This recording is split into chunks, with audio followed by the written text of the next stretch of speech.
This happened a few years ago when I was about 15 years old. It was a pretty common occurrence at the time for my family and families of my two best friends to go out for dinner. During one such time, my best friends and I decided that it would be more adult and cooler for us to sit away from the rest of our families and just to eat and chat at a separate table.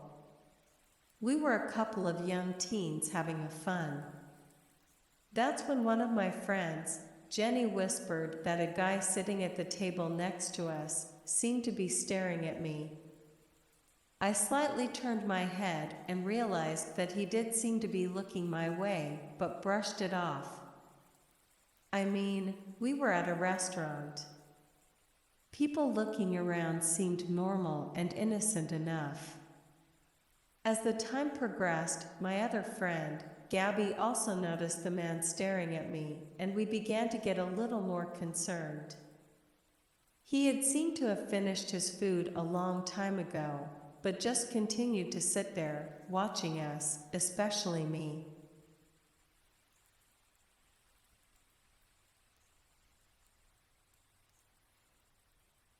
The man seemed to be in his 30s and his expression was starting to creep the three of us out, but we decided not to do anything in case this was just us overthinking. Eventually, the man did pay and leave, and we felt relief. But as soon as I took my first bite of food, Jenny motioned to me frantically. We were sitting by a window, and as it turns out, the man had left the restaurant, but he hadn't fully left the premises. He was actually standing below the window, continuing to stare at me. At this point, we realized that this wasn't normal behavior, but we also didn't want our families and cause a scene. So we kept eating, but also kept our attention on the window. By the time we were all done with dinner and our bill had been paid, the man was still outside. We were worried he would try something. So we stayed close to where our dad's on the way out. He followed us as we walked to our cars from a distance, but eventually changed direction and left.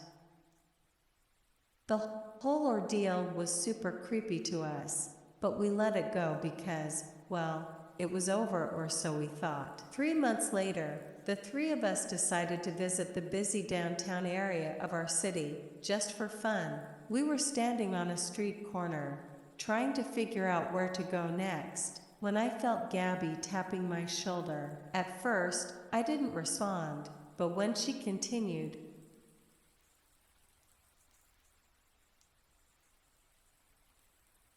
I looked up and I felt like my heart stopped.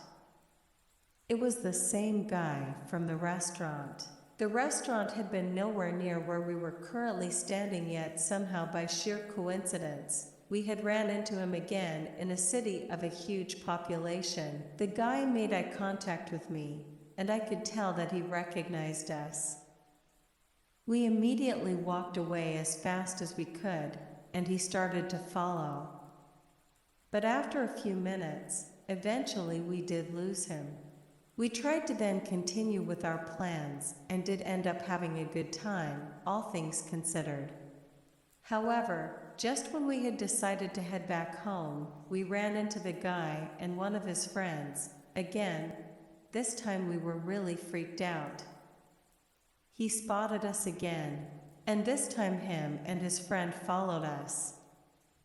Gabby told us that maybe he wouldn't come after us if we went into a makeup store. We tried that, but no. They walked right inside after us. At this point, Jenny was ready to call the police, but we decided to try to lose them one last time by ducking into a toy store. We stayed in the store for a while and kept an eye out outside. They walked back and forth for a few minutes looking for us, but eventually they left the area, and we decided now is the time to make our move and leave. This time we lost them for good, but the whole ordeal would still be beyond stressful. The three of us never told anyone else what happened. I still don't know what he wanted from me, or what would have happened if he caught up to us.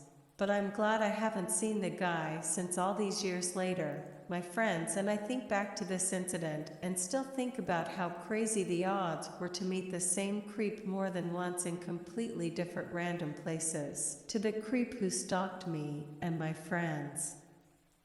Let's never meet again. This story takes place when I was around 16 to 17 years old. I lived with just my dad in a little apartment in a questionable area. It was the type of area you'd not want to be out and about in when the sun goes down up until a certain time, like 10 to 11 p.m. There would be a cop or two in the area patrolling and making sure that there was no gang-related activities going on. I had a job at a restaurant in the city, which was about a 30-minute car ride and an hour-and-a-half train ride. The train was a couple of blocks away from my place. And since my dad was always too lazy or hungover to drive me, that was my main form of transportation. I went to work about 3 p.m. and would usually get home around 12 or 1 a.m. This was my schedule 4 days a week. Aside from having school, I would see a lot of familiar faces on the train because of this, but we never really made conversation with each other. Until one night when I got out of work late because some assholes wanted to sit in the restaurant past closing. Thanks to them, I missed my train. The next one wasn't scheduled to arrive for another hour, so having nowhere to go and no money for Lyft or Uber, I sat there waiting. No one was around me.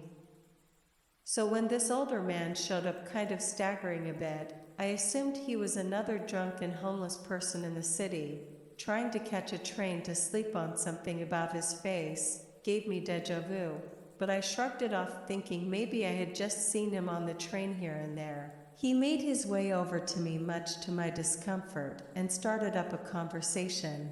He wasn't slurring, but the way that he was looking down at me gave me goosebumps. He made his way over to me, much to my discomfort, and started up a conversation. He wasn't slurring, but by the way he was looking down at me gave me goosebumps. He asked me why I was out there so late all by myself. I had to reply as to not anger him. I mean, we were alone and he was close enough to me to pull out a knife or something. Anyway, I told him I was waiting for the train and he asked which one.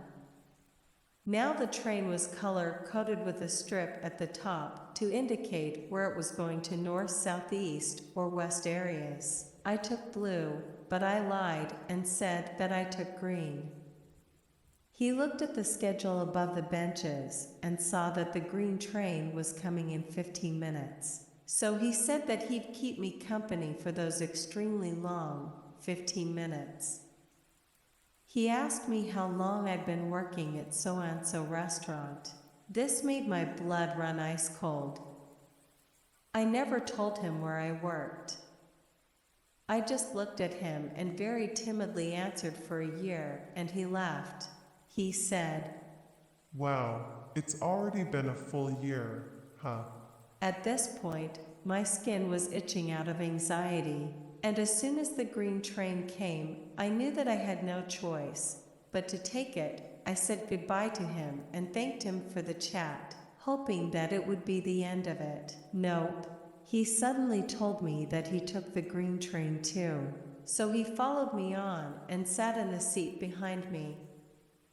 My mind was racing about whether he was going to try and do something to me, like chloroform me or hurt me some other way, but we rode the train in silence.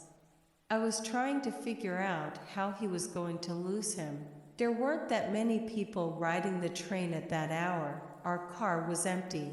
Unfortunately, as the ride went on in a menacing silence, I could feel him staring down at the back of my head. I waited until we got to a stop where there was another person, and I was so relieved to see a woman sitting there. She wasn't boarding, so I immediately got off the train and the man followed me as expected. I took a seat on the bench next to hers, close enough for her to see and hear everything that was going on. hoping that she would catch on. The man noticed that I was sniffling allergies and being out in the cold and asked if I was sick. I told him no, but he insisted on giving me these weird pills he had that were supposedly cold medicine. I declined in a louder voice. Sorry, I don't accept pills from strangers. This prompted the lady to look at us, and I made eye contact with her. She knew now. Now this went on until a blue train came, and the lady got up giving me a look that told me to get on with her. So without explanation, I did. She waved me over to sit next to her. And when the man tried to follow, she said, "No, you go sit over there," and made him sit a couple of seats across from us. He chose the one where he could face us and stared at me the entire time. I was shaking and about to burst into tears. The woman leaned over and whispered to me that she had a pistol. I felt safer with her there. We whispered back and forth about what happened. I told her where I lived and how I was worried he would follow me home. She told me a friend of hers would be boarding the train soon, and when he did, she told me his name was Ray. Ray was filled in about everything and agreed to escort me home. She promised me that I could trust him. The two of them waited with me until I got to my stop. The man, still watching me, started to smile widely, resembling the Cheshire Cat. He shouted, "This is your place, right?" To which I didn't respond and just gave the woman a hug and thanked her. Ray and I hurriedly popped off the train. And as I looked back, I saw that the woman had pulled out her pistol and told the man to sit back down, even blocking the exit with her body. I finally let myself cry in relief. Ray walked me home and tried to calm me down by telling me about his job and his family. After watching me get inside the gates of my apartment safely, I thanked him profusely for his help. It chills me to think about how that night would have turned out. If I hadn't met up with that woman and her friend, I feel extremely lucky to this day. I never saw that man again and eventually stopped thinking about him. But in the back of my mind, that creepy, aroused smile of his was burned into my head, and I couldn't help but wonder just what else he knew about me. I used to work in an industrial area that tends to be secluded and dark at night, with minimal lighting along the roads. I also lived close to this previous job, so I would walk home instead of taking the bus. I can't drive. The bus routes tended to be awkward and have long wait times, so I usually walk. One night in early October, I had been walking through a parking lot to get to my place. I had to walk through a few parking lots to get to my place. However, the parking lots close to the main road were where these incidents occurred. Anyway, as I'm walking through the desolate parking lot, I'm listening to music and enjoying my walk, when I get this suspicious feeling that I should look behind me. I look behind and see this individual wearing a hoodie and track pants and appears to be maybe a woman.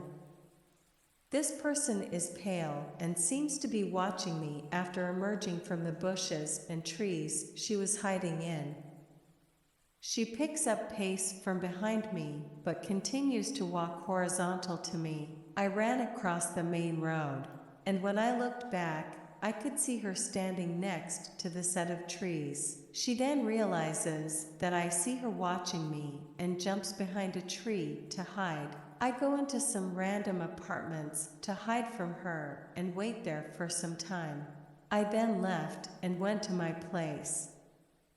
I told my mom about this incident, and she said that I should have called the police. Now it doesn't stop there. Now it's early November. I have a weird feeling that there's someone in this parking lot. I was walking through a different parking lot.